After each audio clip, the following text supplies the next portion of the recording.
Welcome everyone.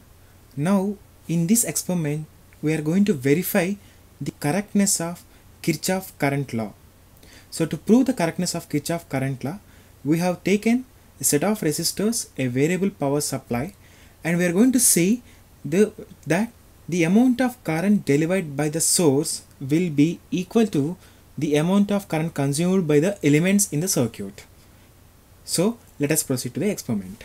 On the left side of the presentation, you are seeing the circuit diagram in which we have a 1K resistor in series with three resistors that are in parallel.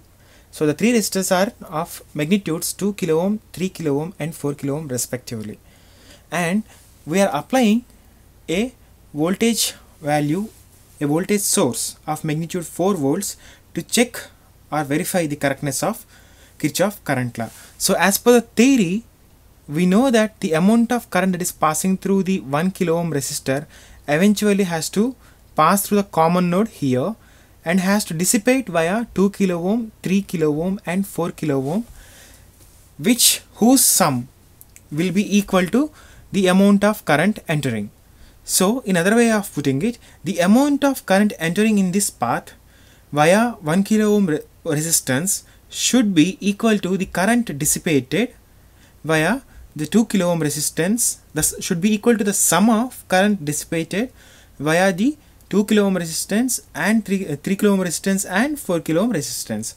So to prove the correctness, we will measure the voltage drop across the 1 kilo ohm resistance and the voltage drop across all the three resistors that are in parallel and see how much is the total currents entering and leaving the circuit, the node here. Okay, so on the right side of your screen you are seeing the prototyping board which has 1 kilo ohm resistor here in series with the parallel combination of 2 kilo ohm, 3 kilo ohm and 4 kilo ohm respectively.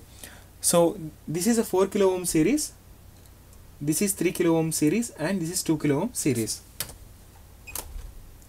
Now we are providing supply here using the green wire and the black wire.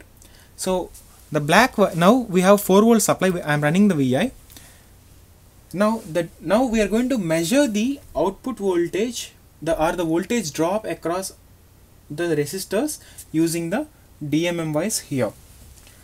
So I am connecting the DMM wire first across resistor 1, which will constitute to the voltage V1. So voltage V1 is coming out to be 1.9 volts. So let us note it down. V1 is equal to 1.9 volts.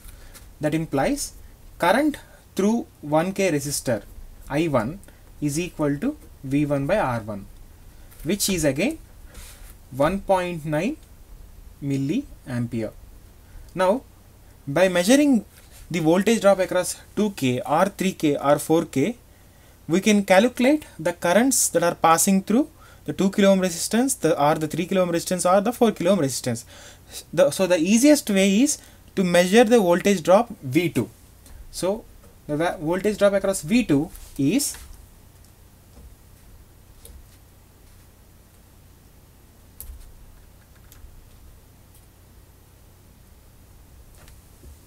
as shown there is 2.02 volts here.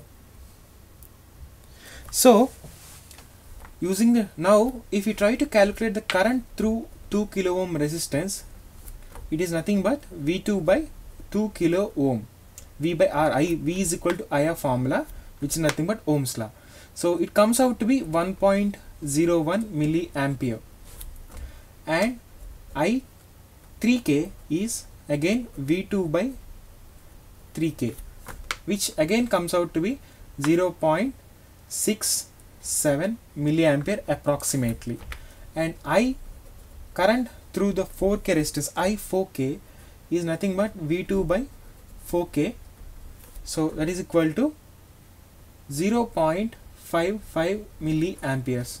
Now as per the Kirchhoff law, we know that I1, which is the current entering the node, is equal to I2k plus I3k plus I4k.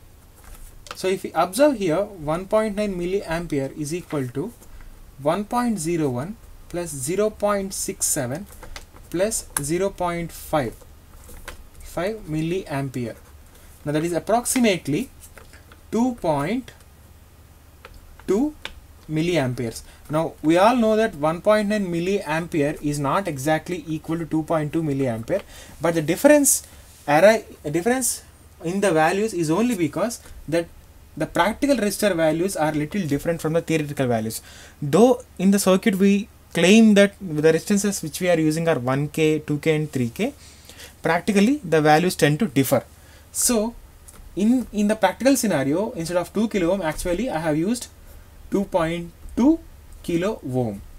So here the resistance will become 3.2 kilo ohm and here it will be 4.4 kilo ohm. So when you substitute the real values, the practical values of the experiment, you will find that the current entering is equal to the current leaving. So in this way we can actually prove the Kirchhoff current's law. Thank you.